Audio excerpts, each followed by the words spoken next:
Hello friends, आप अगर एक यूट्यूबर हैं चाहे एक एंटरप्रेन्योर हैं तो आपको सबसे ज़्यादा एक नीड्स पड़ती होगी वो है आपको किसी भी चीज़ की एक नीड पड़ती होगी। तो आपको एडिटिंग में अगर कोई भी प्रकार के साउंड इफेक्ट अगर आपको चाहिए तो वो आप कैसे ला सकते हैं बिना मतलब टोटली कॉपीराइट फ्री, वो मैं आज आपको बताऊंगा।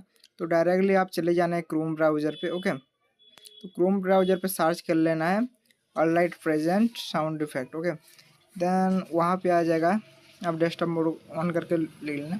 वहाँ पे आप पहले पे आ जाता है 100 फ्री प्लस साउंड इफेक्ट, तो वहाँ पे क्लिक कीजिए। ओके, तो वहाँ पे जैसे आ जाता है तो वो नीचे नीचे नीचे थोड़ा आना एंड डाउनलोड साउंड इफेक्ट करना। ओके, देन आपका कोई भी ईमेल आईडी देके आपका एक प्रोफाइल पे सजेशन आया था कैमरा फ्लैक्स, बहुत सारे चीज़ का इधर आ चुका है देखिए।